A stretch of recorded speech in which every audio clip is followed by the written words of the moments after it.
What's up, everybody? Welcome back to Where the Locals Skate. I'm your host once again, OG Skate Show. This is a podcast where we get to know local skaters on and off the board. And of course, here with me always, we have David Peralta in the house. What up? And now let's introduce our guest this week. We have Casey McMaugh in the building. That's me. What's up? Thank you for joining us today. I really appreciate you coming down. Appreciate you having me, man. Yes, sir. Yes, Appreciate sir. what you have going on right here. It's organic. Feels good. Cool. Thank you very much. Let everybody know what city you're repping. I'm representing Riverside, California. Is that where you grew up? Yeah, born and raised in Riverside. Oh, that's cool. Mm-hmm. All right, shout out to that. How did you start skating? How did I start? Well, I don't know. Skateboard's always been around my house, so I would just say there was a skateboard always around. But I had a neighbor named Slade. He had a cool name, Slade. Yeah. He had the coolest name ever. But sounds like a skater. all he could do was stationary ollie. But he could just catch him really high. And I was like, oh, that's it. You know what I mean? That's my guy. That's your guy. But Yeah. I mean, with the name like that, it sounds like Slade, and he could ollie. Super high. If he couldn't do nothing rolling, he could just stationary ollie and just do like stationary grabs. And I was just so impressed with him that I was like, I had to get skateboarding. That sounds like something out of like one of those 80s movies. You see what Slade did His today? name was Slade, and he was the coolest guy in the neighborhood. Tony Hawk haircut, best board. Yeah, It was the guy. that's rad. Yeah, and he happened to be my neighbor, and he actually be my friend, you know, so. Shout out worked to out. Slade, man. Slade. All right, and then but you said there was always a skateboard around in the house. Yeah, my dad skated, so there was Oh. a skateboard laying around. There's an old GNS board laying around. My mom skated. Okay. So there was like a slalom board and like a wide board just laying around. I just picked them up, kicking around for fun. That's forever cool. on my knees or. Damn, skating built in his blood. Yeah, I've been heck skating yeah. forever. All right. Now, were you like a surfer as well? Did you? No, I was so skateboarding? inland that I was more skateboarder. Okay. In my dreams, I'm a surfer. What about BMX? Did you? BMX, yeah. Yeah, Everybody huh? rode the BMX in the dirt, you know. And when the movie Rad came out, I mean, everybody had Like to the have crew one. was half BMX, half skater. So it was like I was on the BMX track too. I was eating shit out there. Okay. You guys didn't hit that FMX scene? No. Because I know a lot of the dudes out there ride dirt bikes and stuff. We were poor, so we only had BMX and skateboards. Oh. All right. When you started actually like taking your skateboarding serious, where was the first, or when did you get your first board? First board. Like a skate shop. A skate shop. So it was at the Tyler Mall in Riverside. Okay. It was called PJ Surf Shop. And see, Slade had the Buck Smith Sims board, and the one next to it on the back of Thrasher was the Eric Nash Sims. So accordingly, I got the Eric Nash Sims. That's so cool, man, dude. That's what I it's remember the whole complete. It was Eric Nash Sims, Bam Bam wheels, Venture trucks, rails, nose guard, all that stuff. It was like 1988, maybe. That's amazing, dude. That's what I'm talking about. Like, I mean, I remember my first board as well, but like, I mean, those are those things that you know when you go in there, you're like, that's the one I want, you know? But how dope is it that you looked at Thrasher and you had to get the other board because your homie had that one? It was awesome, man. Yeah. I was looking at that back page of Thrasher, had the 5. I wish I had it right here to show you, but it had 5 Sims boards. Do you still have that magazine? I still have all my magazines. Oh my gosh. I have so dude. much stuff. I'm a collecting nerd. Okay. You goofy or regular? I'm regular. Regular? All right. Do you know why they call it Goofy Foot, though? Nobody knows that story. Do you know why I call it Goofy Foot? I saw something one time, and it was because the character Goofy from Disney was riding the Yeah, surfboard. he's riding a surfboard, Goofy Foot. And Yeah. the surfers dubbed it, if you rode your left foot forward, it was dubbed Goofy Foot. Right. Mhm. Yeah, it's from a cartoon, right? Yeah, Goofy. That's so Shout cool. out Goofy for Goofy Foot. I was wondering if I was going to be on point with that or if there's another reason. I like Cool. that you know that. Yeah. I like your style. Yeah. Not a lot of people know that. Yeah, dude, I'm just like you, I'm a skate nerd, dude. Okay. I sit there and sometimes I'm like, why is this? Oh, okay. Now back in the day we used to call it a K grind. Now was it because we thought Eric Costin, right, was a like Costin grind? I gotcha. But I'm not sure if that's really where it came from.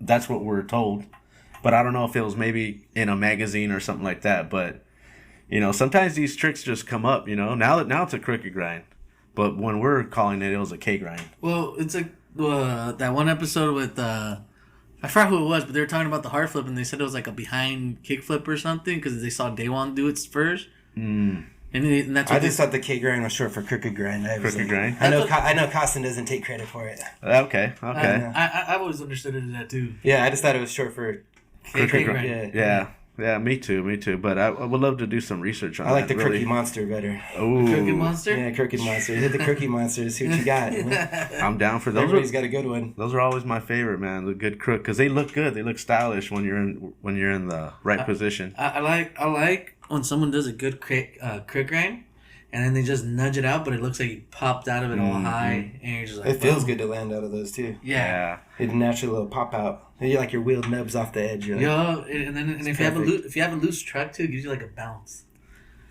Yeah, dude, shout out to that board that you got. And what did that get you? Did they have skate parks back then when you picked up that the board? first skate park I skated was Pipeline. Pipeline? The original Pipeline.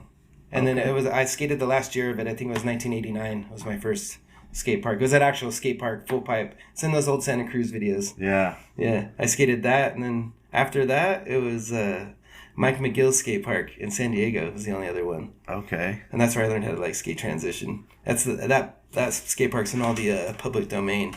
Pop out the videos. Okay. Did you come out in any of the videos back in the day? No, but I was fortunate that my mom took me out there once a month and skate the skate park down there. That's so cool, dude. That's cool that you learned the transition of those old school spots. But too. Mike McGill was always there. He'd like cheer you on, make you feel like $1 million. You know. That's so cool, dude. That's what's up, man. Because like when you have your favorite pro or somebody that you see in the magazines that's just bigger than life, and then they're cheering you on, I'd be.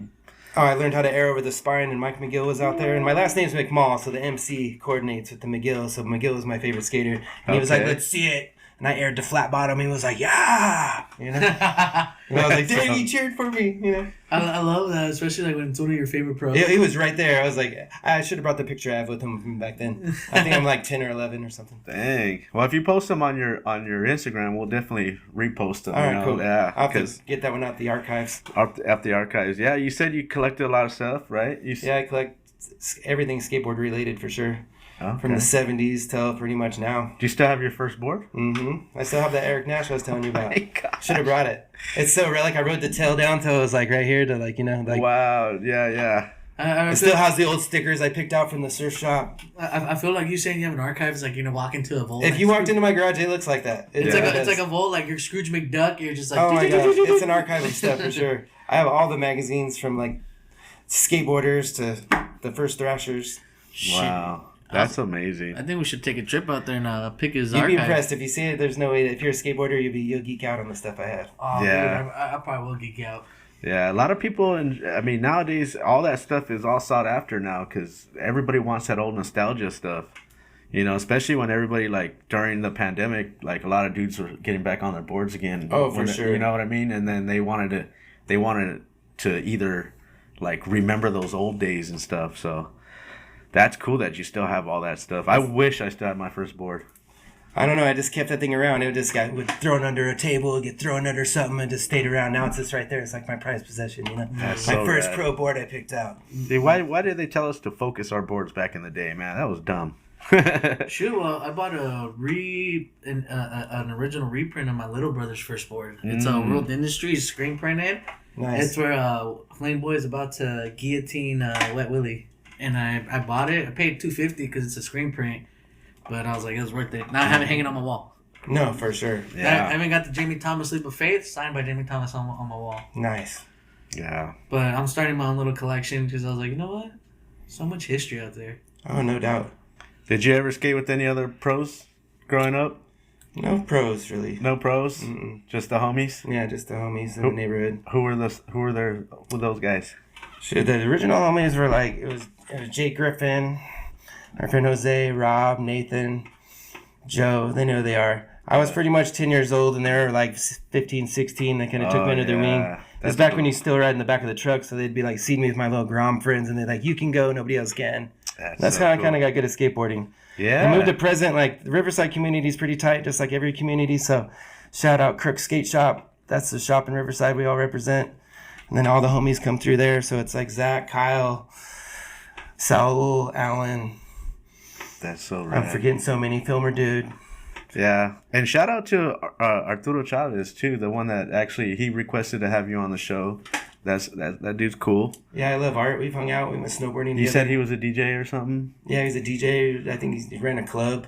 Well, shout out to him, man, out there, man. He's always been a skateboarder, though, too. He's watching this episode. I'm sure he is. He's OG skateboarder. He's always like showing me the new skateboard he's buying. He's still jazzed on it to this day, you know? That's right. That's so cool. Seriously, he's a little bit older. He's like 10 years older than me, too, so. Okay. All right. What was your favorite tricks that went down? That I did? Yeah. Shoot. I know we saw a little... All my tricks that I do is my favorite tricks. I don't mess around. Come watch me skate. I'm not scared to skate in front of people. We saw a little part that you had that you put together where you said like in 2015. Yeah. Man, that was cool, dude. Then the song and everything that went with it is awesome. I just like going out with your friends and just like searching for spots, finding spots, even if you know where the spot's at. If you actually like plot it out, get the trick, it's like no better feeling, you know? Yeah, are you more of a park skater or do you like the streets or? I'm pretty much all terrain. All terrain? I can skate everything. Mm-hmm. I can't skate vert that good, but I can skate up to like 8 foot, 9 foot. Well, I mean, I wouldn't. Oh, you mean like vert? Yeah, vert I can't mess with, but just anything else. I'll do. Vert. Any other terrain. I'm on all. When I grew up, there was no street, like park. You had to just skate everything. Like if there was a mini ramp for the day, you had to skate the mini ramp. There was like street for the day, you had to skate street. You know? Was there ever any vert that you could have ever tried? Well, when I went to the Mike McGill skate park, I learned how to drop in and grind and catch little airs, but I never had enough time on it to focus in on it. But you dropped in on one. I dropped in on that vert ramp. You would never catch me doing that. Nuts. Yeah. I was such a young grom that I wasn't scared, you know? Yeah, that's so cool. Yeah. And all the dudes that were ripping, so it was kind of intimidating just to get up there and drop in. And when you're up there, you're like, I gotta go now because you're on the edge. Ooh, that's gotta be scary. But dude, shout out to all that, man. And but I do see you skating some transition and like in your part, you're skating like this dirt pump track too, or dirt track. Like I just like the flow of skateboarding. Like I'm not trying to push ledge. I respect all that, but I'm just like I like the flow of skateboarding. I will never want to be off my board. Basically, like I don't even want to see my push. You know what I mean? Right. Like my push is almost illegal. You gotta flow it. You gotta do an extra couple pushes or slow yourself down. You gotta refilm it. You know, it's kind of just like the like flow like water. You know. I love that, dude. When I watch that part again, I'm gonna see if I pay attention. Like I try not to stay off my board too much. I try just to stay on flow. You know? No. The whole part when I watched it was just that's what made it look fluid. Yeah. Right. It just made it look like.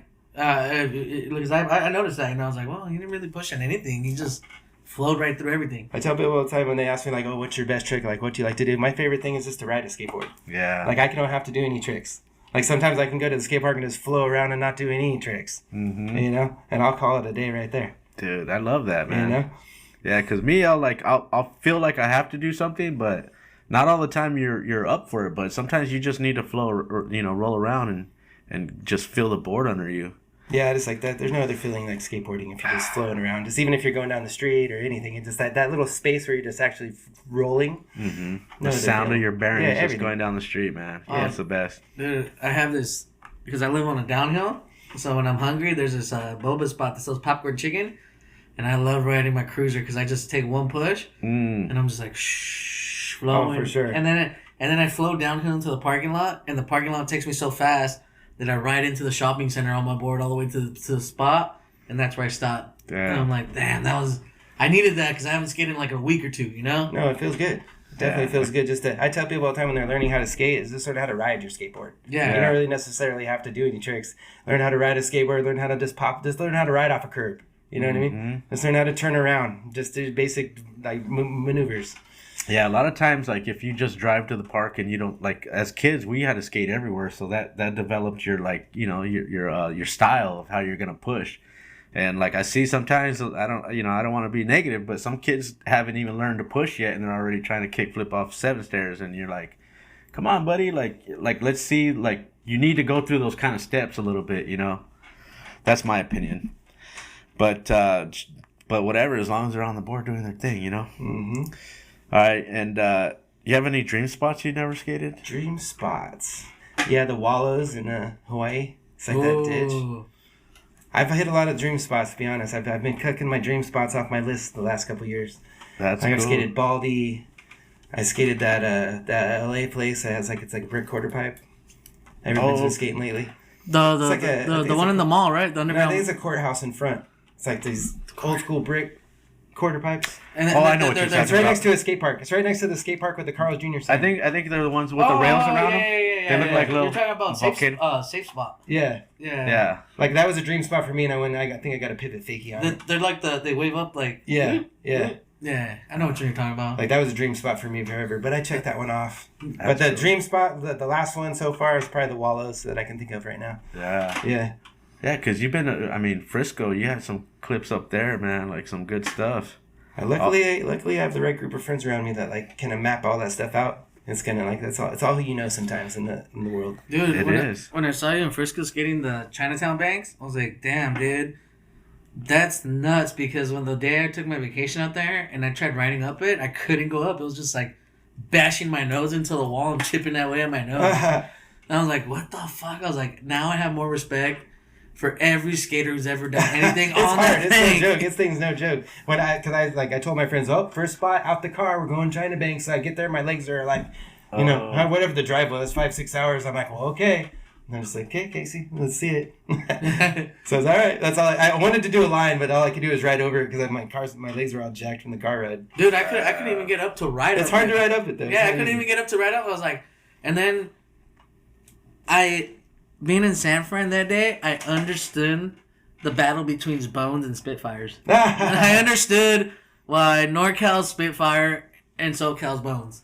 The terrain. The terrain, huh? It really makes a difference. Oh, dude, cruising with your board out there, Bones. Yeah. You're just like click clack, click clack, click clack, click clack, Feeling click clack. everything. And then you got your Spitfires that are softer, so it's just not as it's more like they're softer, so they're taking more of that impact. That's cool. That's I'm cool. definitely a Spitfire guy. So You're a Spitfire guy? Yeah. I'm a Bones dude, but I regretted it that day. I was like, where's the skate shop so I can And go it's buy- funny, I always feel like, who's buying the other wheels? Because everybody's either that side of the coin, yeah? Yeah. They're like, I'm either Spitfire or Bones. Yeah, it's usually those two, man. If you could travel out of the state to skate anywhere, out of state. Out of state, let's see. Maybe out I've of been the in a lot of country? states. Let's see, what state? Or would I out of wanna the go to? country? Out of the country, probably be Spain, Barcelona. Mm-hmm. I haven't done that trip yet. Okay. It'd be fun just to go out of the country and see what the vibe's like. Have you been other places out of the country? I've been to like Cancun. I've been all over the United States pretty much, Okay. but I haven't been out of the country yet. Now, traveling with skaters to go all over the place, or At one point, yeah. yeah? Mm-hmm. Okay, you said you were sponsored, right? Yeah. At one point, or I had a few different sponsors. who were they? First one was Paradigm. They kind of was like the first one. And then I went to Sacrifice. I had Airwalk shoes, Anchor Blue clothing. Ooh, Anchor Blue, I remember that. I was like I was in a poster in every Anchor Blue all around the country. Really? Oh, yeah. It was kind of funny.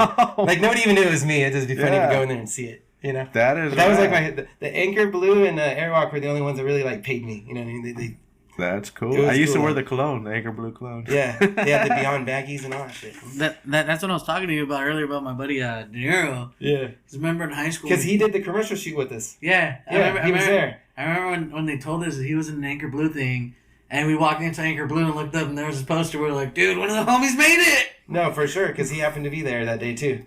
Because there was a crazy rainbow rail that he did a K grind on. Okay. Because Yeah. I didn't want to touch that rail because I was gonna just skate the quarter pipe that was there. Yeah.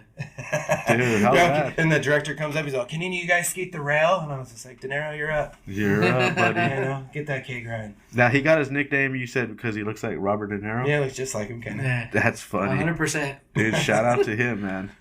Alex Yeah. Moreno. All right. Dude, that's so cool that you're sponsored. And what other sponsor? Did you get any? You got Airwalks though, right? Mhm. They send you some. Yeah, I had that for a year or two. Was Basically, it there was a contest where you sent your video in, Uh-huh. and I just put my highlights in the video and I sent it to them, and they gave me a call and said, "You're on." That's cool. Now, And they was flew this me- during the Airwalk 1? This was kind of later in Airwalk. Later in Airwalk? Way later Okay. in Airwalk. Okay, because This is I used to probably, rock the ones. Yeah, this is way past that. Yeah. This is back when this is way past that. Okay. But it was cool. They like flew me to Colorado. We did like a little commercial shoot. It That's was so like rad. they were an awesome sponsor. I loved Airwalk as a sponsor. The FedEx box that come to the house was like 20 pairs of shoes. Fuck. It was insane. The FedEx guy would be all like, your "What's it?" all your size or All like my size. for family and No, friends? all Not my all size. They didn't hook everybody up. Okay. But it was enough stuff that you're like, wow, they're taking care of me. You know? Yeah. And, Like it's different than a couple boards a month or something. You know. and what did the UPS guy say or He whatever? was just tripping out on the box. He'd be like, "What is in this box?" And it's coming every month. You know, it's a Yeah. giant box on a pallet. That's wild. Dude, I remember, I think I was in elementary school and I might have been like maybe 8 or 9. And Costco came to donate shoes. Everyone got Nikes, everyone got Converse. I was the only one who got a pair of Airwalks. And I was like, did they know I was the skater of this whole school or what? That's cool. Only kid to get Airwalks. And I was and at the time, I'm not gonna lie, I was kind of hating on it because everyone got the popular shoes and I didn't know what Airwalks were. Yeah. Because I was still young, and I was like, I didn't know what Airwalk were. The whole history of skateboarding yet. Wow. But then I think about it, I was like, wow, I was the only one to get Airwalks. Yeah, that's so cool. I was jazzed on it because of the history of it, but when I got on, it was towards the end of it. Yeah. It was still cool. They still took care of me. I Like would it was be still hyped. Airwalk. Yeah. You know what I mean? And they paid you said, too, right? Yeah, they gave me $1,500 a month for like a couple years. And did you have to like film for them or anything? I did. I like when I get a sponsor, I'll give you more footage than you ever want. You know? Okay. I'll give you more stuff than you ever like. That's just because I feel like that's part of my end of the stick. And did they ever use any of that? They used footage? it. They put it on their website at the time. Okay. I think right after my thing was done, the Sindo brothers got on. Like at that point in time, it was like both those brothers got on was the next program for Okay. Airwalk because they only sponsored like 2 skaters at a time. Yeah. Oh, wow. And when I was on, it was just me and Andy McDonald. Okay. Oh, dude, that's so rad. Right? Andy Max is shit too. Right? I showed up to a couple of demos with him, but it was just like I just watched him skate the vert ramp. He was like, Yeah. "Oh, what's up?" I was like, "Hi." Yeah. They invited me here, but I'm not skating it. I remember before I got my first real skateboard, they bought me one of his at Costco. He had like a thing where you get an Andy Mac board in a video, and it teaches you, and it's he doesn't teach you how to skate. I remember that. I think it was like the Positive brand or something. Yeah. I got that whole thing, and then after that, then I got my first real board. Nice. Dude, yeah. Dude, That's a cool one to so start cool. with, though. Yeah. And then board sponsors, what other ones did you get? You said you got your name on a board. Yeah, it was Sacrifice. Paradigm made some boards with my name on them and Sacrifice. Just got to like once I got the Airwalk contract and I showed the guy, the owner of Sacrifice. Yeah. So check it out. This is my contract. He said, "Well, we're getting you a board now." And that's how that worked out. That's so cool. And then I just made him do it after he shook my hand. He said, "I'm making you a board." I was like, "All right, well, you're forced to do it now." Yeah. You still own those boards? Oh I'm yeah, sure. I have them all for sure. It was like he did like 4 or 5 models. That's so Sick. cool. It was fun. It was like a dream come true for anybody, you know? Right. Yeah, and I was at peak skateboarder at the time, too, so, like, in my mind, I felt like I deserved it. Like, I came up with multiple video parts for him. He ran some magazine ads for me. Like, he put me in positions where I wouldn't be in because he knew the skateboard industry. The guy that owns Sacrifice. He knows the Okay. people that, like, you wouldn't meet, you know? Right. Dude, that's so cool, And man. it was funny. He took me to all the ASR shows, all the trade shows. How were your parents taking this at the time? Were they all... I was such a skateboard nerd, there was no stopping me. Yeah, but they were like jazzed that you were getting stuff. Yeah, it was cool. They were Yeah. jazzed. Yeah. I kind of did it later in life, too, though, because, like, I got those sponsors at, like, 27, 28. Okay. Like, I started peaking at my skateboard life, like, later. And they were like, oh, so now it's kicking in. Yeah, I started kicking in late, so everybody thought I was, like, really serious about it, but it just happened. Fate started kicking in, you know? Did you have to have a normal job, or was that paying you? I had a enough? normal job. You had a normal job? I worked at UPS for a while and FedEx. Okay. But I always, like, I'm a reseller. I buy storage units and I resell storage units. That's what you do now? Yeah. No, I've done that the whole time. Oh, really? Like, I started on eBay in, like, 2001 or something. Wow, just hustling. Yeah, I've been a hustler my whole life with that. That's what I do, buy and sell. So you're your own boss. Yeah, pretty much. That's so Have you been on Storage Wars yet? No, but I do that. If everybody says, like, if I tell them what I do, I was like, do you see Storage Wars? That's what I do. Yeah, that's what you That's do. exactly what I do. That's not bad. And it's Yeah. fun. It's like, it's a never ending, you're like shopping every day, you know? Now, have you found any like gems, like skateboard gems? Not too. nothing. I've bought, my friends have bought them and I bought them on my friends' skate, Okay. like Holy Grail units. Right. Just with all kinds They of know skate- who to go to when they Yeah, they're find like, that stuff. you want it all? I was like, yes, take all my money, you know? Yeah. I want all your skateboard stuff. Yeah. Multiple times my friends have bought the units, and sometimes I was too expensive for me, and I went to eBay, so. But a lot of times I've got it. I found some skateboard things. Okay. My favorite story is a Chuck E. Cheese costume that I found in there. It was worth like $10,000. No way. Yeah, Like the mouse? anybody listening, look up Chuck E. Cheese costume on eBay right now. I dare you. Oh my gosh. The original Yeah, it was a before- whole Chuck E. Cheese outfit, and it just happened to be worth $10,000 with every piece. Wow. Because I know if you look it up on eBay, just the head of the Chuck E. Cheese is like $2,500 or something. Damn. How? What? I'm just saying that everybody wants to know. Like, there's That's obviously crazy. jewelry and Yeah. jewels and all kinds of cool things in their records and stuff. But like the funniest thing that I found that was worth a lot of money was that Chuck E. Cheese costume. Now, it would have been funny if you would have took it like to Pawn Stars and they put you on TV for that. Well, they would have. That's a kind of like a They stage a lot of that show though. But I know I've had people ask me if I've been to it and they don't film it at the place. Yeah, they go, oh, they actually need people to come in to like pretend they're coming in to sell. They actually already have the stuff that they're bringing in. Okay. Like Justin Eldridge, like his brother and his dad did one. You know, like they came in trying to sell like a Thor hammer or something like that. You know, like and it already belonged to them. They just had to act like it just came in and they bought it. I think that's to entice like maybe people that are watching. They come to Vegas and they want to see. Go check out. They might want to buy it or something. And if you're a reseller and you go into a pawn shop to resell your stuff, you're already kind of in a losing position because they don't really care. Yeah. Like they're the ultimate lowballers and they've seen it all. They've heard every story, they've heard every sob story. The pawn shop has seen it all. Yeah. Like I've seen it all, but they've really seen it all. If you go in to sell them, they do not care. They'll just if whatever price they take, they usually they don't care about how long you've been married, how long you had that ring for. They don't care about the history behind it. They just go, here, I'll give you $50. It's a hustle though. Yeah. All that stuff's super hustle though. It's not as easy as it seems. It's like a skateboard trick when you buy in the storage units. Yeah. It's almost that hard. Now, what do you have to do when the stuff that you get that is like not sellable or is everything sellable? I work with a network of people and it just trickles down. Trickles down? Yeah. Okay. And if not, it goes to the dump. Okay. You're a big fan of the dump if you do storage units. Yeah. Yeah. Because like some stuff it's not worth hanging on to and I got a 30-day turnaround and if whatever doesn't sell in 30 days is going to the dollar pile and then the rest of the dump. That's good. Do you have a store that you sell out of? I sell at the swap meet with my friends. Okay. Yeah. Okay, the swap meet. What swap meet do you go to? Oh, Rubidoux swap meet over in like Riverside area. Okay. So if anybody's in the market of, finds it. No wonder they call you KC Flea Market. Well, I just put that on there because it was fitting, I am the flea market. You know what I mean? Yeah, okay. Yeah, for those who don't know, that's his Instagram. And it's something I like to do for fun. I like to do it just like I like to skateboard. Like that work. It's not really work for me because it's easy. It's fun. Right. And I like looking at it like work. So any job you get, I suggest you do it like it's something you want to do for fun. I think it's interesting the stuff you could find in there. Oh, for sure. Yeah. So is it like a Monday through Friday thing, or is it like only? It can be. Or do you just show up to storage units on? I buy like 4 storage units a month. A month. So it's just like 1 a week. All right, if I wanted to get into it, like, would it be a good There's two websites you start with. One's called lockerfox.com and the other one's called storagetreasures.com. Okay. And you just sign yourself up an account and see where you're like all the local Whittier storage units. Every week they have a sale. Are they always like how do you say auctioned?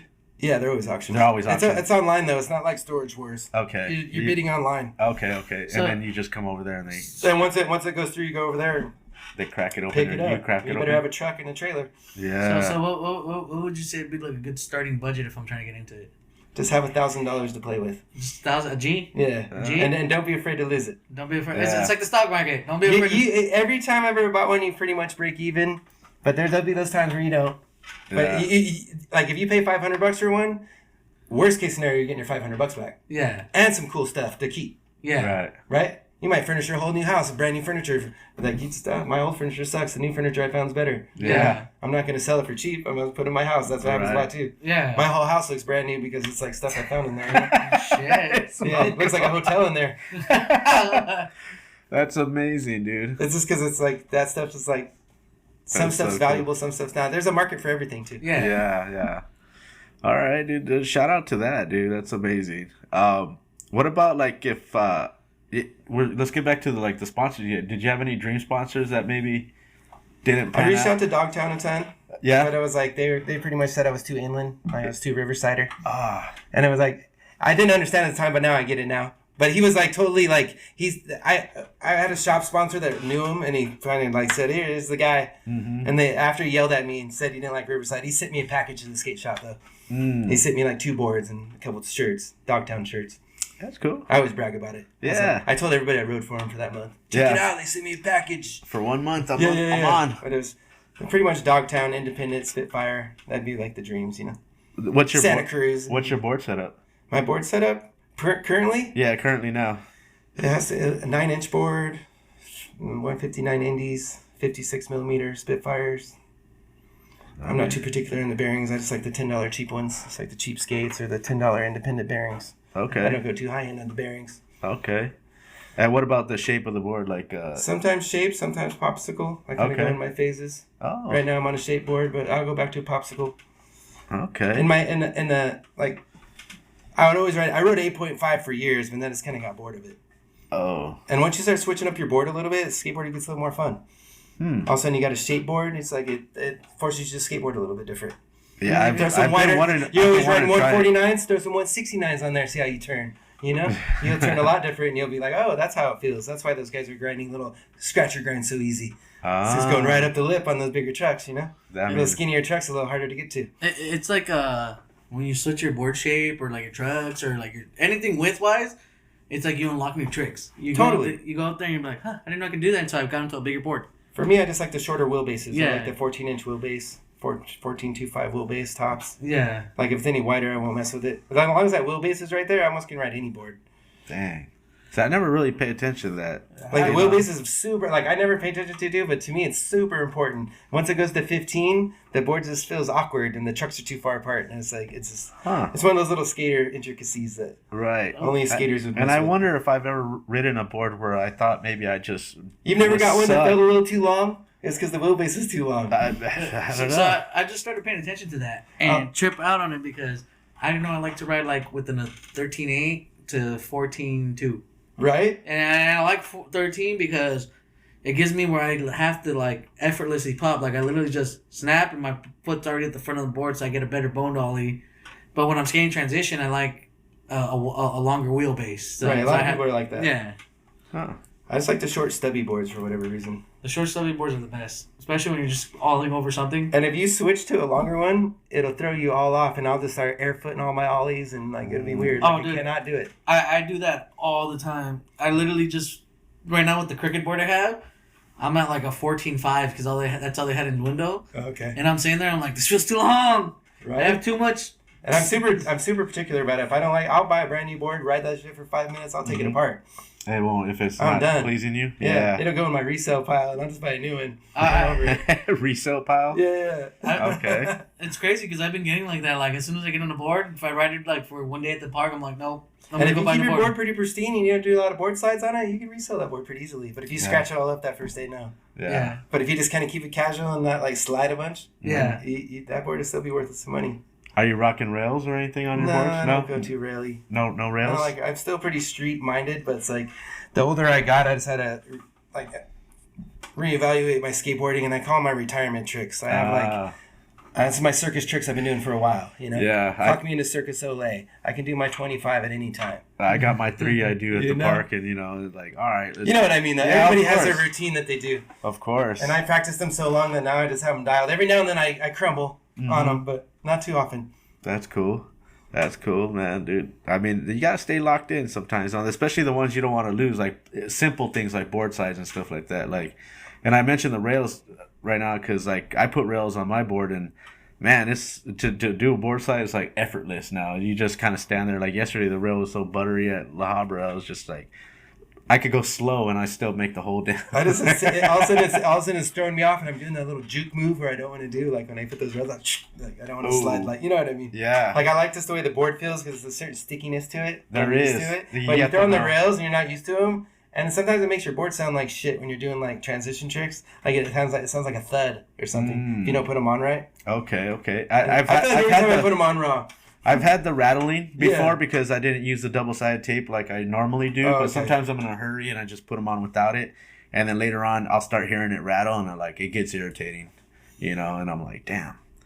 But I think I need to try some different rails maybe too. Like Little John's, I've been wanting to try those. And I've thrown rails on thinking I'm going to go to these curb spots and just rule. And it's like, I can do my tricks easier without the rails. Well, I put them on because I wanted to learn hurricanes and how they do all that. No, me too. And I can't figure it out though.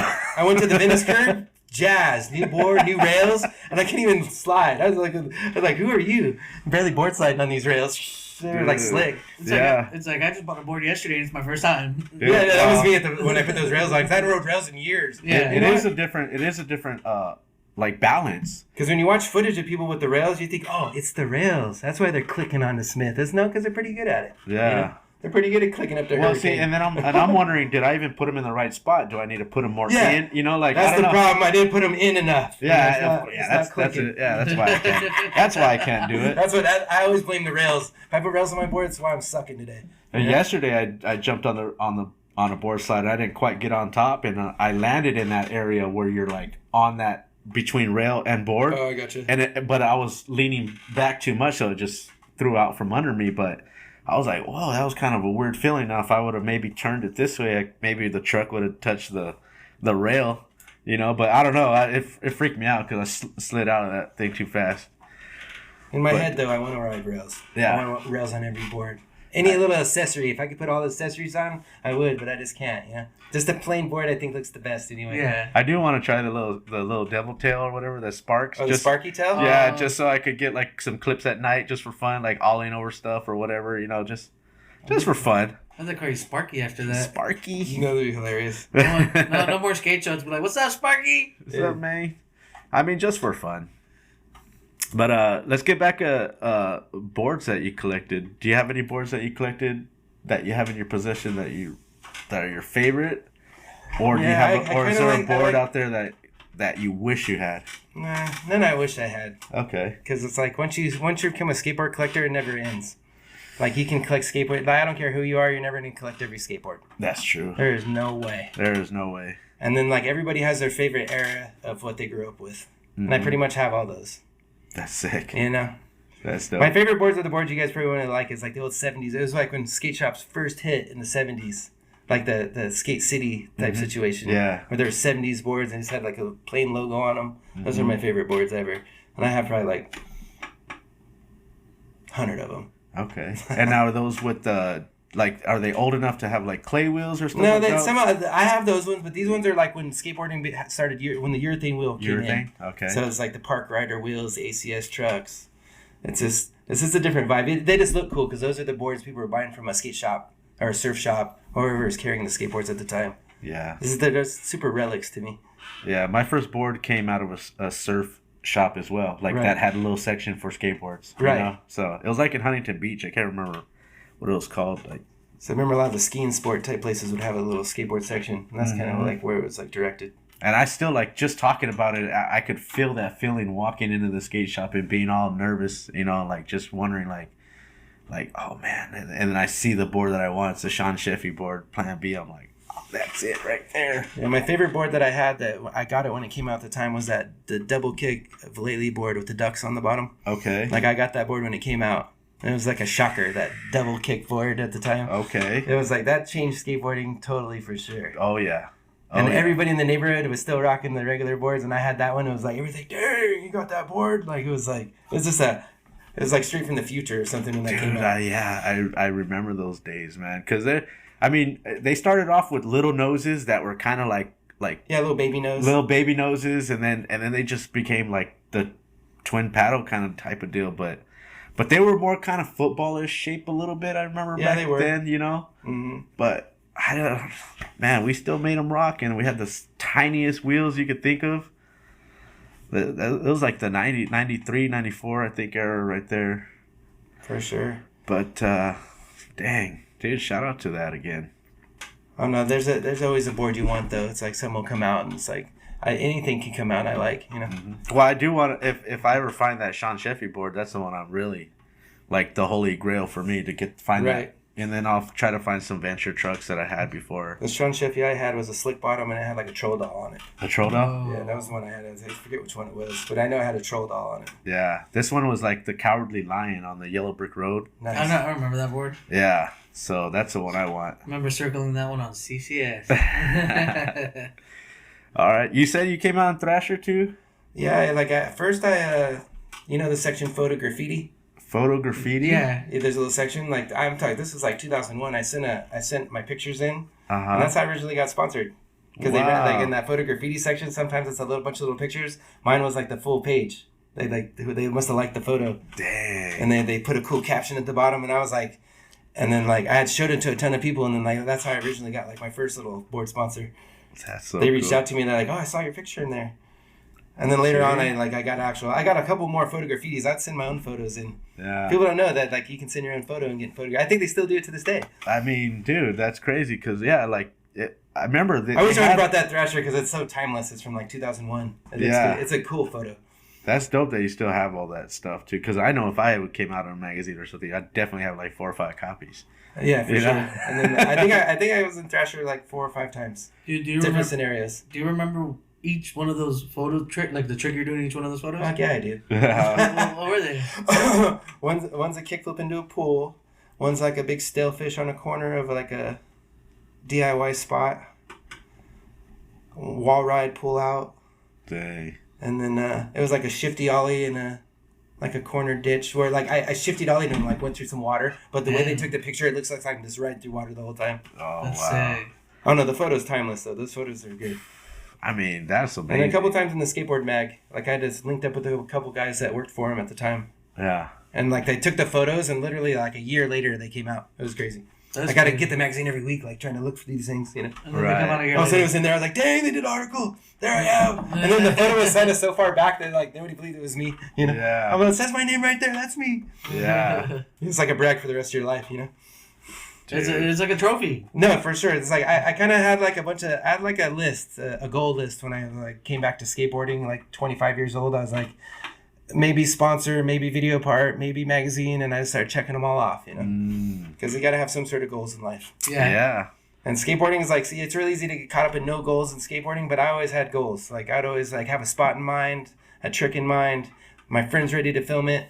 And the good thing about my friends is they wanted to film me. It wasn't like I was begging them to film me. You know? Right. It's a different scenario when you're like, can you please film me? Versus, let's go get this. Let's go handle it. You got this. You know? Now you tell them like, hey, I feel like doing this. Let's go get it. Like right my now. friends are super motivating, and they kind of like motivated me to the end of the hill to like do it. You know, like if I said it on a Monday, it was going down on Sunday. You know, that sounds great. You know, it's a good vibe to have around you. For sure. And then my friends were super into photography and filming, so they wanted to get it good. You know. So like we have a little squad and shit. I do the same thing. One of the homies we'll be sitting barbecuing. Like yesterday we're barbecuing at the homie's pad. Right. We're sitting there barbecuing and the homies all, man, they want to go to this spot. I was like, all right, so we're going this Sunday? We're going this weekend? Right. We're ready, you know.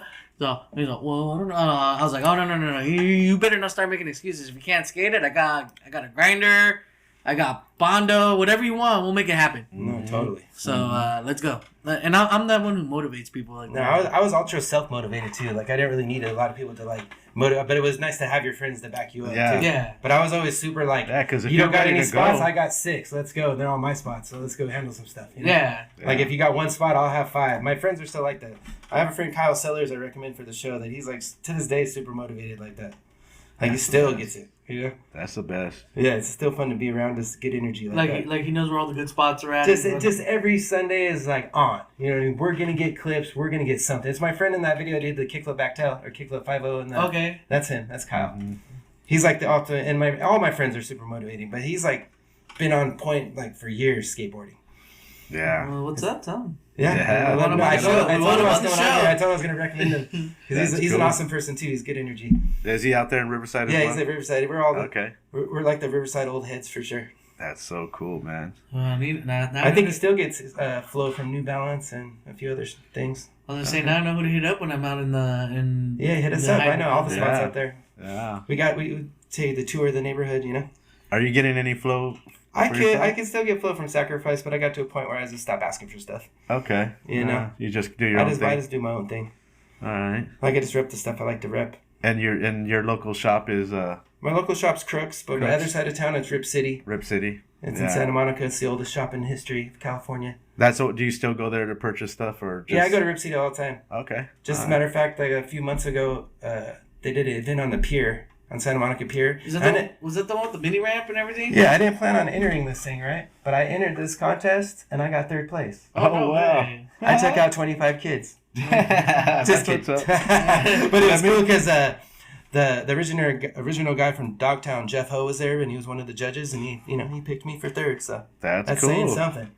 You know, if that's the last contest I do, that's it. That's all I got to do. You know. Yeah, it's fine. But it was cool because my friend Ghost, Eric Burdett, he rides for Dogtown. Okay. And he was like hosting. Was the there event. was there a prize for 3rd place or anything? Yeah, he gave me a little package. Okay. And they were handing out cash for tricks. I That's got cool. $50 in cash just for doing my little moves I was doing. It was fun though. I wasn't expecting to be in it, and they're like, "Come back at 2:00." I came back and I was fully on in this little contest. Hell yeah. Did you know you were going to be on? Or I did not. or But my other friend Bart that lives out there, he was doing the announcing, so he like put me over. He's like, "Oh, here comes Casey," you know. Yeah. So I felt obligated to rip, you know. Yeah. There's some footage of it somewhere. Somebody was filming it. I love when that happens. And I think I saw the whole thing through like. There was a live feed or something. Well, I saw it through like Instagram influence skaters. Oh, okay. They were there that day. Okay, yeah. I seen a lot of those people down there. Yeah, like there's this chick named. That chick was there. She was skating in it. Danny something. She was skating in it. Yeah. Yeah, she was in it. I saw her, and I follow her 'cause she's my skateboard crush, but. Oh, that's it? Oh, shit, I met her that day. Yeah. Dude, that's so cool. No, she was man. cool. Yeah, shout out to that. Anything else going on? Like, are you gonna like plans for any more contests or No, that was just on the whim. on the whim, huh? And I just went there just to hang out for the day, and there's a big event on the pier, and my friends were there. Rip City Skate Shop was there. They embraced me. Yeah. It was like a day for me, you know? That's That's cool. badass, dude. Yeah, because the Rip City guys were like, came up to me, and they're just like, "Hey, what's up? Who are you? Blah, blah, blah." That's the I was like, best. "Here I am. I'm on now, right?" Damn. Well, you're gonna show up to the shop the next day. No, they would start reposting my stuff on their Instagram, so I was kind of jazzed on that. That's sick. For It was sure. cool. It was just because like that's like my favorite shop, so it was cool that they did Yeah. Yeah. Dude, that's that. amazing. Shout out to Rip City. That's my shop. I love that shop. Heck yeah.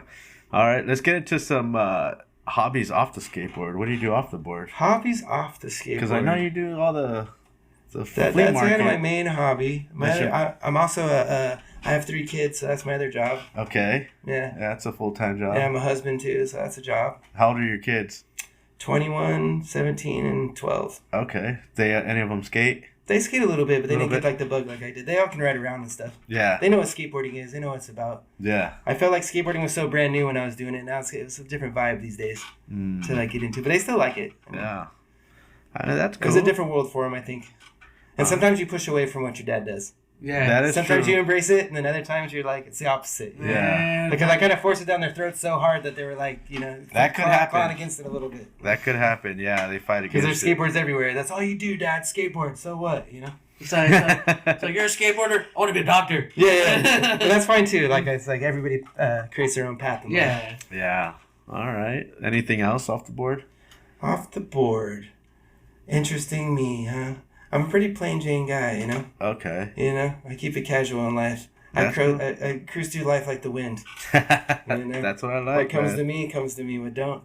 He's like, why? I like going to the beach and hanging out at the beach, just keeping it casual in life. Well, you mentioned we were talking because we talked V-dubs a little bit. Mm-hmm. Yeah, you have a VW I have a 67 bug. 67. Yeah. That's cool, Had it for man. a while.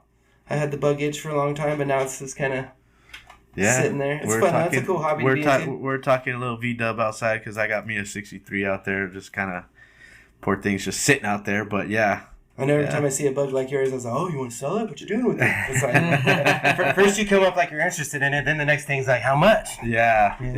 Yeah. Like That thing's ready to be fixed, ready to go. It's all there. It's all there, man. Next thing you know, there's a trailer and ready to get taken away. it happens. I was that guy forever. I'd show up to your house with the note. He was saying that he gets notes at his house all the time. So Yeah. I would leave a note on your bug and your door and your mailbox. Yep. Be like, here. And so every night you would get the call back. Can you please stop leaving notes? I don't want to sell it. All right, I'll stop bugging you. I had an incident like that when I had my '92 Toyota pickup. I had the little. Oh yeah, everybody wants those too. Dude, I had it in a stick shift too. Yeah. So everyone was just like, "Here's a note. Here's a note." I'd be like, "Leave me alone! I don't want to sell it. I don't cheat on my wife." Damn. All right, dude. That's so rad, man. Do you have any questions from Pralta? Shoot, I don't even know where to start. There's the skate nerd that wants to talk to me about you, and then the history you've been through, the places you've been. Is there anything maybe that we haven't brought up or something that you want to talk about? Shoot, skate-wise, I just love skateboarding to death. I kind of did everything. I did the castle circuit. Mm-hmm. I mean, that's how I originally thought you would get sponsored. You had to go through like the castle league. Yeah. And I did that for years and went to the state championships and all that. It was fun. I mean, you meet a lot of new friends that way. Then you kind of realize how small the industry is too, because all those people are clicked up that go to those contests. Yeah. It's even to this day almost. There's only a clique of contest skaters that go through. I don't know. Yeah. And basically, I just skateboarded for fun. You know what I mean? It wasn't like I was trying to do any of this stuff. I just did it for fun because I loved it. Yeah. That's the Like, best way to do it. You know? Yeah. I wasn't like seeking it out like super hard until it started seeking me out. Then you kind of feel like, then you kind of get a little ego where you feel like you deserve some stuff, but you really don't. You don't really deserve anything. You just read and you push around your skateboard and you're like a freak of the sport. You know, you're like a freak of all sports. There's like the little niche of the world that likes skateboarding, and that's it. You know. I love that little niche of the world. world. The little niche of the world that appreciates it, but it's funny. The outside world just kind of looks at you like, oh, you're just pushing around your little skateboard. Oh yeah, you know? I get that look all the time. Yeah. Like, when are you gonna grow up? It's a little less nowadays. It's more accepting, but in my 20s, it was like, wow, dude. Like, how long do you think you can do that for? You know, like. Oh, for sure. For me, it was my 30s because it was like that's when I actually got sponsored and started doing some things. Yeah. So like, when you get into when's that gonna stop? I was yeah. like, well, I don't know when it's ever gonna stop. You know? Yeah. I don't think it ever is gonna stop. I usually tell people to damn in a wheelchair. I just tell them damn in a wheelchair, and even then, I didn't get there quick. You know? Yeah, and then I was like, even then, I'll probably be the guy in the wheelchair doing the fucking bull riding. Yeah. Who knows, man. Yeah, my ongoing joke with the wife is if something happens to me, just roll me out to Venice Beach, you know, with a sign that says I used to skate. Yeah, I used to skate. I'll have a cup and gather my money. You know what I mean? Heck yeah. So out of your skate museum, out of everything you've ever collected as a skate nerd, what was the one thing that you were the most hyped that you never thought you would get your hands on? The most hype. Like that happens so many times though. You don't know, like, because when you're a collector, all of a sudden it's the next one. Then it's the next one. The most hyped. It's probably the Jason Lee, because I was a Jason Lee, Mark Gonzalez. Those are my two favorite skaters, basically. Yeah. And that's the Jason. I had the Jason Lee board. It has like a slick bottom, has a hamburger at the bottom. Ooh, yeah. I don't know if you know that one. I've seen that one. Yeah, it's a slick bottom. It basically looks like Burger King. Mm-hmm. And then like Jason Lee, instead of Burger King, it says Jason Lee, and there's a big hamburger. I do remember that one. When I found that one at a skateboard swap meet, I was like, there it is. There's my board. That was like my favorite board at that time. So it was like a swap meet? It was a skateboard swap meet in Venice Beach, yeah. Okay. Oh, wow. It was like a legit skateboard swap meet. I had to pay up $300 for it. Wow. But I wanted it. It was like I was like, I'll never see it again. You know? It's something that's worth it. No, yeah. That's probably my favorite one, just because it had like so much meaning for when I was a kid. Yeah. But I love them all, my skateboards. Yeah. I tell if I ever pass away, just burn them all in a big heap, you know. A Viking style. Yeah, don't get just like a Viking, you know. Just so much skateboards all around me. Yeah, huge arrow. Yeah, throw the skateboards in there. Don't let nobody get any of them. I was telling my lady. I'm just kidding. I was telling my lady, I'm like, she's like, what are you gonna do with all your skateboards when you die? I'm like, I don't know. You could make a coffin out of them. I don't know. You know what I mean? Then have the trucks, that they hold on to. Right. I'm gonna be there carrying a skate show on my shoulder. Hey, man. It's easy to wheel in and out. You know? Yeah. Just, like you said, put a quarter pipe out the hearse and just went right into the hole. No. You know what'd be better? Let us do a hill bomb on the Humvee. Oh man! We'll put trucks and wheels, and we'll be like the last hill bomb, and we all sit on top of the coffin together. And it all hill shatters. I think I've seen some footage where some homies in the coffin and they're like wheeling him on some ramp. Yeah. Like in the coffin. That's too wild for me. Yeah, man. All right. Yeah, we got. I don't know if we got Jamie Thomas's X Games trophy up there that was gifted to us from a guest. So shout out to Ryan Cool out there. That's cool that he gave you that. Yeah, man. It's a relic right there. That's kind of one of our prized possessions I think we have on the show for sure. No, that's cool. I didn't notice that one. So yeah, man. That's crazy that he had it. Yeah. Like, where'd he get it? Well, he won it. When stuff like that comes out, I always question, where'd you get it? How'd you get that? So what started your skate nerd itch? Like, you wanting to just, collect it? Damn. Like, what was the one time it was like I had shown up to, some skateboard event, and some guy just... Oh, no. This goes back to the Skate Lab. Ooh. I think his name's Todd Hubert. He still does a skateboard museum out there. But back in the day, Castle, the contest would go to the Skate Lab, and he literally had every skateboard in there at the time. He was the OG museum. Yeah. And I'd just go in there, and I wouldn't even skate. I'd just be looking at all the boards forever. And that's what really got my itch. Because this was 30 years ago he had them all. Yeah. Damn. Yeah, he still had... There's a museum, I think it's still out in Simi Valley. Yeah. I've been trying to make my way out to it. Yeah, and that Todd guy is still the dude that owns them all. Mm-hmm. If I show him, I'd be like... But that originally got my itch because I saw them all with my eyeballs. I was like, dang, there they all are. That's where I got the itch for the 70s ones, because the 70s ones are even more rare to find. And it's even more rare to even know about it. You know what I mean? Like, most people don't even know that era of stuff. Yeah. Like it's like they don't know the GNS. Even the '90s stuff. It's like that's an era like it's like not everybody knows about because there was even less skateboarders then. Yeah, I mean, back then they were like sidewalk surfing, so they were more like shaped like kind of surfboardish. Totally. So, I mean that still was rad. The stuff they were doing, even riding those things in the pools too. I'm like, for sure. If you look on the primitive equipment they were using to do those airs and stuff. Are you kidding me? That's what I look at. Yeah. I had a homegirl one time pull out one of those old 70 boards with like the urethane wheels, and I was just trying to ride on the street. And I was like, this thing's hard to ride. I was like, how do you do anything on it? There was one I was riding for sure at the skate park. I could just like bonk out and do some launch outs and stuff. But it was fun. Everybody would trip out that I was riding it. Yeah. But it was full on. I didn't change any parts, bearings, or nothing. Damn. It was a straight rider. I think it's a Logan Sk8 is the brand, is the board. That's amazing. Let's take a quick break real quick. And we're back, everybody. Yeah, had to take a little bathroom break, man. Too much liquid death. You know what I mean? Yeah. Dude, shout out to those old 70 boards, bro. Mm-hmm. I mean, I love that. Like I said, they were carving the streets like if they were surfing back in the days. Yeah, I don't know. I don't know why I relate to that era so much. It's something I love. I like it. It's just something I just gravitated towards, and it's like, that's my vibe. I like the way they skated, because that's the whole thing about rolling. They were rolling most of the time. And always staying on their boards. Mm-hmm. The whole thing was not to get off your board ever, Dude, I mean, carving, the way they would carve everything, like, and then they could kneel down so low where they're like, actually look like they're like going through a surf tunnel or something, Yeah, next time you go to Venice Beach, you got to park at Bicknell Hill and bomb the hill. Okay. And pay homage to the skate gods.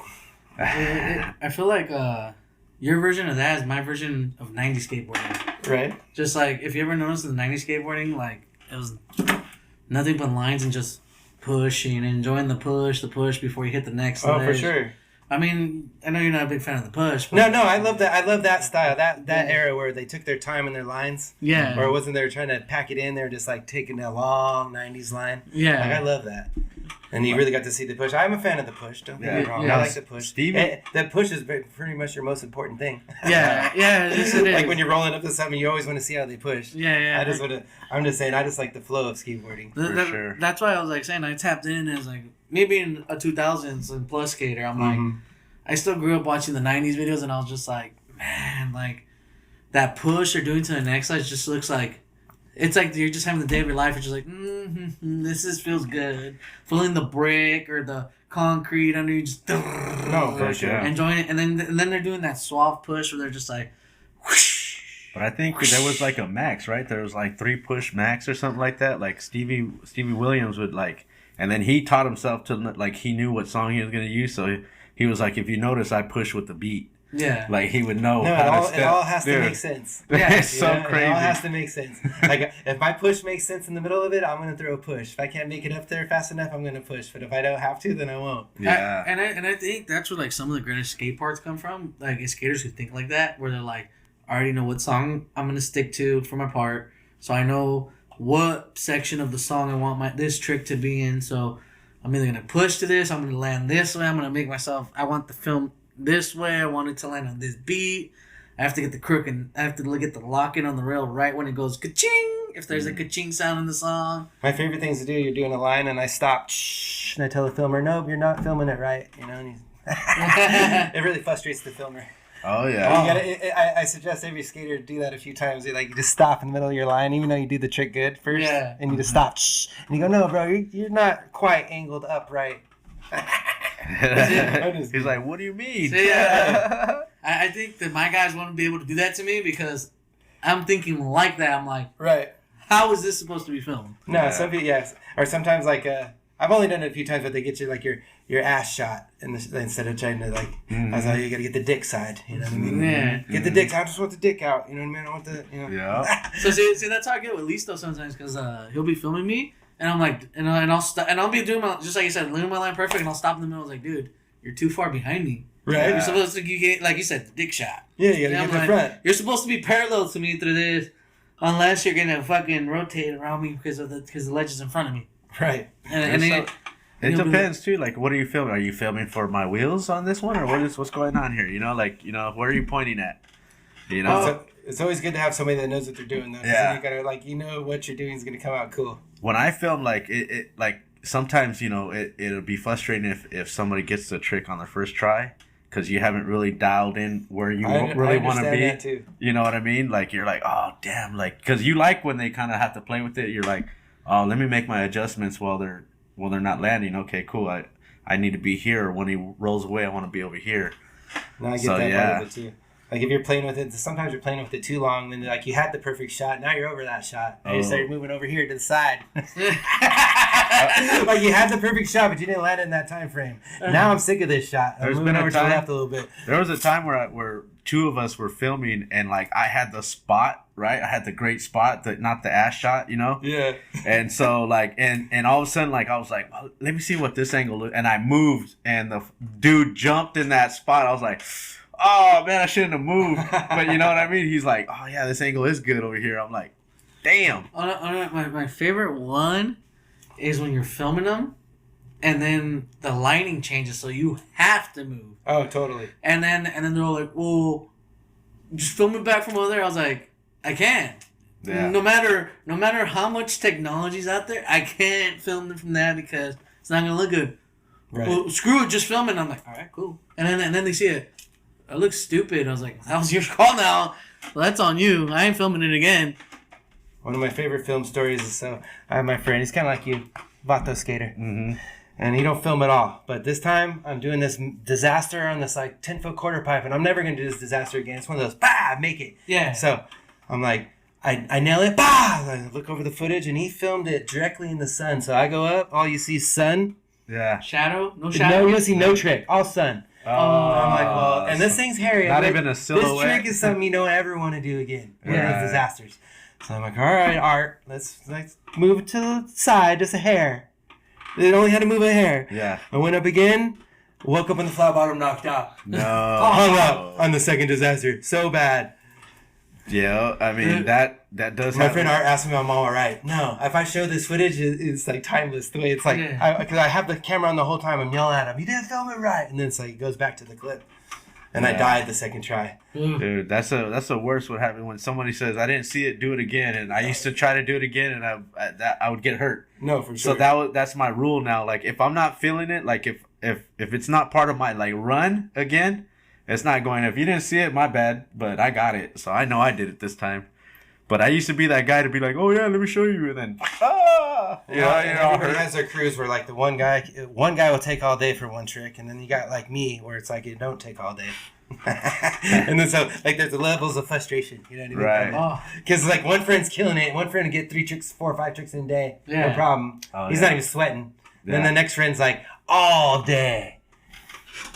Barely made it. It's like it's a crazy scenario just to be there. Sometimes you're just like, dang. As a filmer, I can relate. Yeah, I was the filmer for now, so I know. Like, how would you feel like if they were just doing like say like a nose slide off a low to high ledge and they couldn't and they took all day for that, or is it like they were trying some crazy like triple flip? It's usually something pretty difficult. It wouldn't be like something out of the. It's like, a little out of there. Out of heel there. flip out maybe. Yeah. You know what I mean? Like, cause you might call it like be like, dude.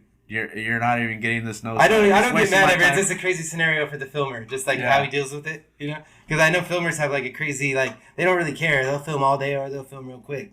They're psyched either way. So I started doing this thing where I auction off tries. So like at a certain point, I go like, all right, you got 5 tries. And every time you at least land one on your grip tape, you get an extra 3 tries after that. Oh, yeah, that works out. And then I've noticed that it motivates the skaters to want to land on their board more. And then they'll be like, oh, I'm going to land on my board just so I can get more tries. and then it ends up their lines and whatever they're doing ends up getting knocked out quicker. Yeah. I mean, there's sometimes you got to know your skater too, you know? You got to know the little tricks. Or like I would tell them sometimes like, dude, I got like 10% left on the battery. Oh, that was the good one with the VX. You know, and then battery's like, dying, bro. Yeah, you could tell them that anytime during the film session. Yeah. That was my favorite one. And now you just reminded me. Yeah. Oh, I love that line. Yeah. Bro, battery's dying. I forgot to charge the other one. Yeah. You're done. 5 minutes left. Yeah, and then usually they get it because they now you try can't harder. do that because the battery's not so damn long. No, You're stuck there, bro. Well, my favorite one right now that my friends still fall for, I'm filming this D card, right? Yeah. And I go, hey, I'm running out of tape. Come on, you got like a minute left of tape. Oh, fuck, I'm going to get it. They always forget that it's on an SD. Yeah, Right? they think it's video. When I had a group of people around me, and if I couldn't land it right away, because I've been that guy too, And I look around, everybody's getting frustrated. I go, we got till dark, right? It's like fucking noon. Yeah. Got till dark, guys, right? Got Dark? So the sun goes down, but it never takes that long. Yeah. That's my joke. Yeah. Got till dark, you lighten up. You know, I can see you're kind of down. Yeah. Haven't got close. I mean, usually, because, like, I'm the guy who, like, it won't even look like I'm even trying at first. Yeah. And then I'll just do it. But it's like, at first you're like, what the hell is this guy? Then can he ride up the ramp? You know? Yeah. And then out of nowhere, all of a sudden, you're just locked Yeah, in. once someone unlocks in my brain, then I can, like, start feeling it. But it's like, sometimes I don't right away. And there's like, okay, I shouldn't even ask to come here. Yeah. You know what I mean? Sorry, guys. Should have came. That does happen, man. That does happen. I mean, there's days, like I said, you're on, and there's days that you're off, you know? I love those on days, though. But I've always been, like, motivated to have, like, a spot. And then, like, I'm not trying to waste everybody's day. You know what I mean? Mm-hmm. I'm trying to get it done before lunch and then have good lunch. You know what I mean? Oh, that's the best. You know what I mean? I'm trying to have a victory lunch. Yeah. After my move. And then watch my move as I eat lunch. You know? And that usually happens 99% of the time with me. And my friends, usually. Yeah. You know? By noon, you guys are already at the... We have one friend, we all know who he is. I won't mention his name, but it takes a little long for his tricks. Right. But most of my crew, we handle it pretty quick, to be honest. Pretty quick? Yeah. That's dope. Nobody's, like, taking too long on anything. Dude, shout out to all those dudes, man. Yeah. All right. Anything else, Peralta? Shoot, let's see. I can go 100 different places. Right Heck yeah. What's your favorite magazine that you have in your collection? Favorite magazine? Yeah, year, time, date, I and can't do all the photo. dates, but it's like it's like a Christian Sk8 cover that I got signed recently. He's just doing like an air. It just shows him in the air. You can't really see what he's doing. You're flying off a ramp. All right. So That's my favorite cover. you like getting them signed by the pros if you can get them? Yeah, Yeah. I got like a ton of stuff signed for all the pros. Damn. Dope. Like if I just see him, I'm not afraid to go up to him and fan out and be like, I know so much about him. And usually, like the last time they had a skateboard, it was a skater con. I had so much cool stuff, they wanted to sign it. You know what I mean? Yeah. That's Like, it. 'cause they hadn't seen it in a long time. They're like, Yeah. oh, wow. That Just showed it off. Like, look at this guy has. Yeah. Like, type thing. It was They're, awesome. They're kind of just like, look. No, they all were. look. And they were all jazzed. And I was equally as jazzed that they, like, yeah. came at me that way. I had a friend that had a really cool board that he knew I was going to an event and he knew Spanky was going to be there. And he's like, can you take my board and have him sign it for me? And I'm like, and I take this board with me and then Spanky sees it. He goes, oh man, I remember this board. This board is so sick. This is one of my dad's favorite boards. So he had this story and I'm all, man, that's so awesome. It's not even my skateboard. Now I gotta relay this message back to the homie, you know, to be like, dude, this is so sick. This guy said this about your board, you know, But I was a little jealous that it wasn't mine. You know what I mean? I haven't had a skater come up to me and be like, oh man, I remember this board. Like, actually, I have now. Andrew Reynolds, does like a Breaking Bad pose. Oh. And he was like, oh, I remember that day. I even grew out my beard and everything for that. Oh. I was like, all right. No. But it wasn't like an old board, you know? Right. Yeah. It was just fun that day. Like, they were all jazzed on everything. Dude. I like all my magazines, though. All the old, like, 80s magazines are cool to look through. This is a different time. It's like going through a time warp. Yeah. You know? Even the 90s ones. Mm-hmm. You can go to a 2004 magazine and still like that. You know what I mean? It's a different time then, too. Like, videos are still coming out, you know? Now videos are totally different the way they come out. Honestly, that's why... Like, there is no video part no more. There's just, like, you just kind of film a part. Yeah. Like, it's your part. It's not a video part, basically. Right. You're just filming your part. Honestly, that's what I'm trying to bring back with the nostalgia of this video that I'm filming. I'm trying to film an early, like, 1990s, 2000 skate video with, like, you know, skits, skaters, friends part, you know, just shenanigans and stuff. Like, Right. you know, make it a vibe, you know, For feel sure. it. And I even told the guys, this is why we're going to take 2 years to film this. Yeah. Because we're gonna do a lot of stuff. And I want to do, like, a Lakai, like, fully flared production style mixed with an Enjoy style of skits. No, I got you. But with, like, heavy skating also in it. No, for I sure. felt like he was going to say with Baker skating in it. Nah. No, it's a heavy That's burden too for the crazy. filmer and the editor. I'm not that much of a piss drunks anymore, so I ain't trying to sit there with the chainsaw drunk like Eric Luntz in the beginner Baker 3 getting shot at with his board. That's basically what happened on that last video part I showed you. My friend Zach was like, we went to like a homie's premiere and it wasn't that good. It was good, but it was like the editing was poor. And he was like, that's it, we're making our own video. I'm doing all the editing, I'm doing it all. And I was like, all right, let's do it. Yeah. You know what I mean? He was super motivated. Dude, that And he did video- it all, rented a theater to premiere it and everything, you know? It was a my, big time. That's my goal with this video. Yeah. To put And we got all the homies there. It was probably like 1,000 people to watch the video premiere. That's And dope. all the homies from Riverside, everybody that's like important to us were there. You know what I mean? All the family members. It was awesome. Yeah. That's so My cool. part got a standing ovation. That's You sick. can't ask for much more, you know what I Yeah. mean? Because I had the first part, and then once it was over, it's like, I was like, Set it off. This is a huh? cool feeling, you know? Yeah. Like, that's what you want as, like, you put anything out. Yeah. You just want your peers to see it, respect it, and that's kind of it, you know? That's exactly what, like I said, I just want to create something like locally timeless classic that's like some youngsters are like, you motivated me, your parts when I used to watch, because that's what some of the older heads that I looked up to me, like with Right. Mutine. Mm-hmm. I used to sit there on YouTube and be like, dude, I gotta watch this Pooh's part every time before I go skate. I gotta watch this part because, and then every time I hear this song, I just think that skater, Oh, that for sure. skater every time, and then just because you hear that song and that part, oh, I'm gonna go kickflip a 10 because he kickflip a 10 into the song, Right? or like he did this or he did that, and it just hypes you up and be like, I'm gonna get wild, wow, hand plant. For sure. Dude, hand plant. That would be sick. I can never get the hand plant. Ah, I wish I could do one, I though. feel like I'll break my arm if I try to get up in there. It looks like they bonk off the wheels and bam. Oh yeah, it's just like a tap. They don't even really. Bonk, tap. It looks so cool. I've only ever been able to do a half-ass one. I've tried them a bunch of times.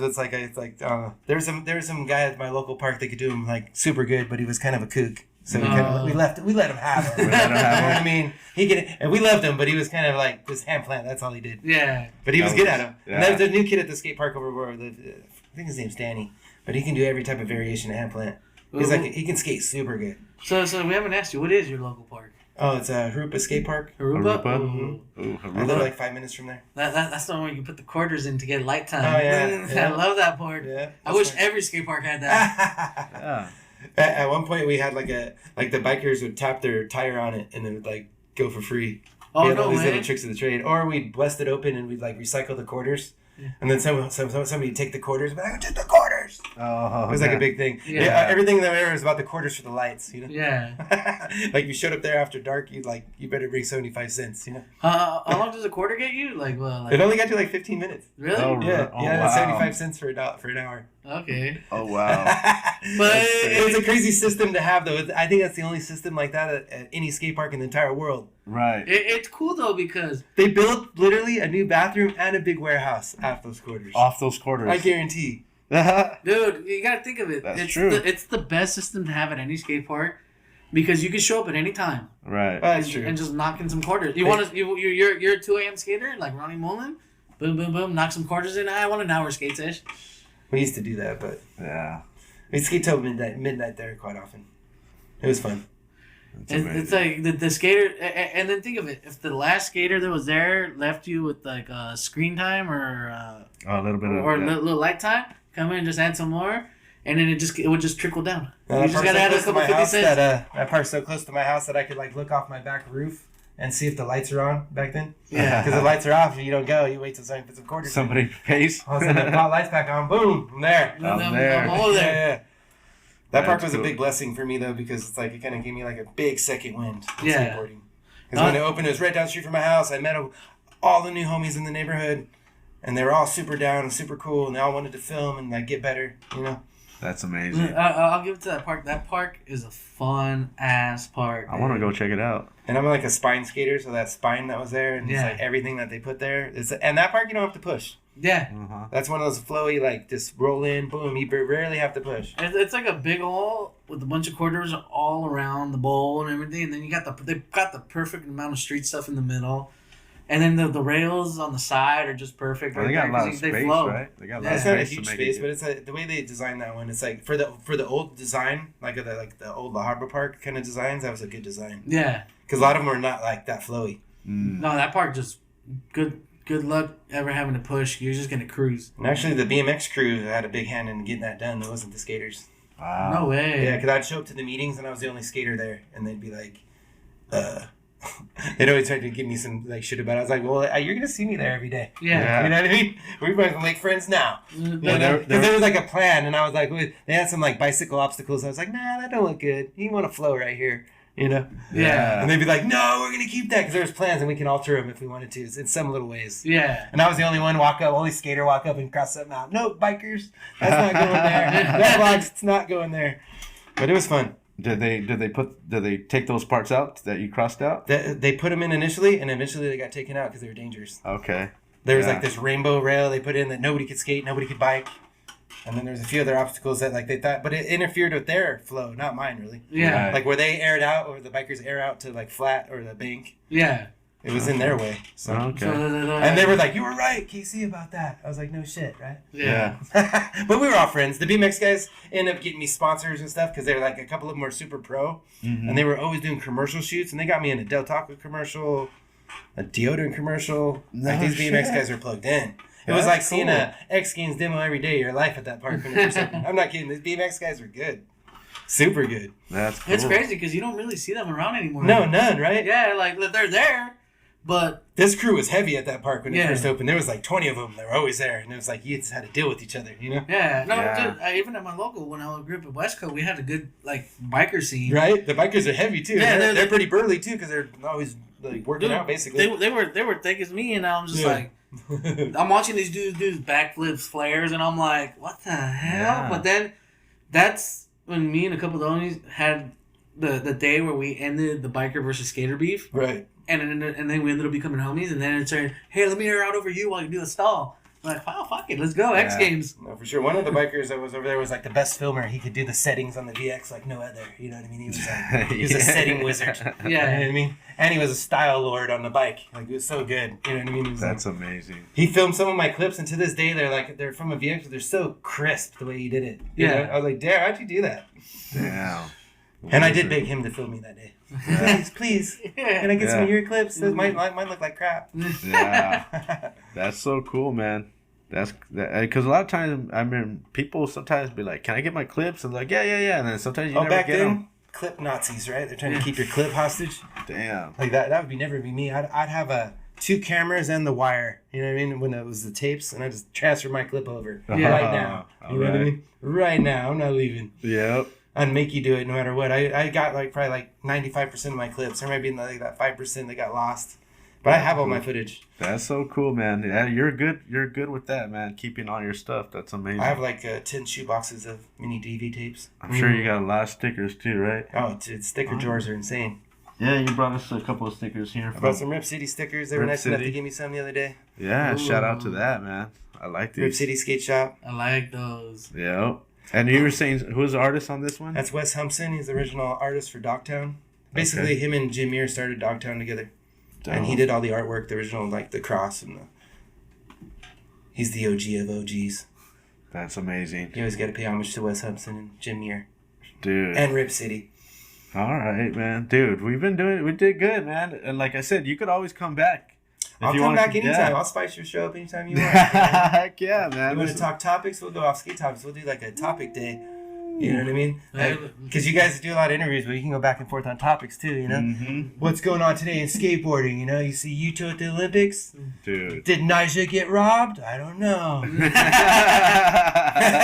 Did Jagger deserve it? I don't know. He got a little sketchy on that last one. Does Jagger street skate? I don't know. We Yeah, can yeah. even do them where you bring your product. Like, we're gonna review some I can review- classic stuff. And you bring it, this is what I That'd be got. cool. This is a good one. This is the story behind. I was that going to one. bring a big bag of stuff, but I didn't know how to like come at you guys. I didn't know what to do really. It would have been cool, but yeah. I was going to bring like a bag of stuff. I was like, You can "Ah, always I'm just save gonna- it for part 2. At least I'll bring my video, show 'em I can skateboard. Yeah. At least that part, you know.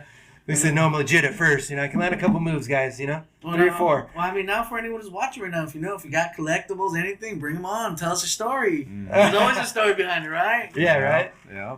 All right, but before we get out of here, I don't know. Let's see if one of these crazy questions applies. This guy's got everything already. Oh, yeah, I picked this? Yeah, you can pick This is your gift. I don't think I watched the end of this on last See, time. a lot of people don't get to the end of the show. What's going on? If you could build your own skate park, what's going in? Oh, that could be a good one for you. Wow. Hey, you just talked Yeah. about this, Wow. designing Harupa. Have you guys been to Mammoth Mountain Skate Park? Yes, I have. Okay, it's between that, Mammoth Mountain mixed with Venice Skate Park on the beach. Can we hear him on Just that? like that. Just all, never push once. You roll in, and you're rolling the whole time. There's always a spot to pump off of. Yeah, you're never pushing. It's across between Mammoth and Venice Beach Park. Boom, crossed. And Mammoth is like kind of like There's a mic over here, buddy. Mammoth is a skate park like if you went to Mars. Okay. Right? You never been to Mammoth Park? No. If you go there, it's like you went to Mars. Yeah. Dang. That's I want how to it check it looks. out. It's so DIY, lumpy, and like all over the place, but it just flows. Really? And it's huge. Okay. Yeah. It's like you see it with your eyeballs, you're like, damn, that's what he did on that wall. Oh, dude. That brick wall on the top, Yeah, and then that well, cradle. When I watched Grayson Fletcher's in transition part there, I was just like mind blown. I was like, damn, because I've been there, so I was just like, damn, he did that on that. Right. He blunt to fake it that. I was just like stupid mind blown over everything he did in that park because I was like, that park's gnarly, dude. No, Transition for sure. is easily transitions about 20 feet. Yeah. 20 And it's feet. sketchy to get to anywhere. If you've never been there before, like you're just gonna be like, I can't even ride this thing. Right. That's why when I did that, there's that one trick in Mammoth Park. I was like, look, that's Mammoth Park. Yeah. Because it's super hard to do it. No, that's why when you said Mammoth, I was like, I've been there. And Yeah, that one corner is hard to get back to. I'm like, I know where you're at, so I'm like, I know how hard it is. Right? And then my parents just took my baby brother there, and he was like, dude, that was the funnest skate park I ever skated. I didn't do shit, but I rode it. No, Yeah. for sure. That's cool, man. Like you're stoked on sounds anything fun. you get there. Yeah. Yeah. I almost hard flipped that bougie ass long six there. No, damn. I was doing hard flip down until my board snapped, and I was just like, damn. And then you're in the mountain conditions, so the weather's the air's a little different. Okay. Your stamina is hard to stay up there, dude. Yeah. I ran 30 minutes of just trying to hard flip that six there. At the end of it, I was just like, I'm done. I don't know if you've seen any locals show up. There was some locals show up, look like a lumberjack. You know, he looked like he skates and just rules that place. It's rolling around every corner and pocket. You're like, dang, who's this cat? Yeah. I'd love to see that because then they show you how it's. But like, they do it so pockets. good that you can't even get into it. They're just like, these guys are like, they don't even look like they skate. It's crazy. Yeah, and I'm telling you that park alone, 20 feet transition, to them that's normal because that's their skate park. You take them to like Venice or like a little park, they're gonna be like, they'll probably be like, this shit's too small for me. Yeah, right? Yeah. What is this? What is this? A skate park for ants?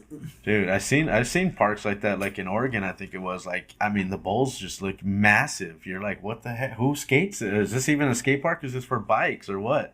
But Mammoth has some smaller pockets to roll into. Yeah. But there is some huge walls, and you can just like kick. But like some of the Oregon ones are too big, and it's like they're just huge all the way around. It seems like. Yeah. But then I mean, when you grow up skating that, it's like that's like that's normal to you. That's normal to you, and you're just like, and then you show up to that park every day with your homies, like, oh fuck, that's the initiation. The homies doing it, so I gotta do it. Oh my god. Next thing you know, like, oh, I gotta learn how to air out. I gotta learn how to nose grind. I gotta learn how to blunt it. Dang. Yeah. Not me, man. That's past my time now. You know what I mean? If I was a little Grom, for sure, man, I'd be down. I just like the way you can roll that, like even on the outside of it, like you don't even have to go into the bowl. There's this outside that just flows. Oh, yeah. And you can just flow all the way around it. You'd like it. It's like a pump track. Yeah. There's no. You don't even rad. have to go into the big bowl to have fun there. Yeah. You know what? I might take a trip up there either in September and October.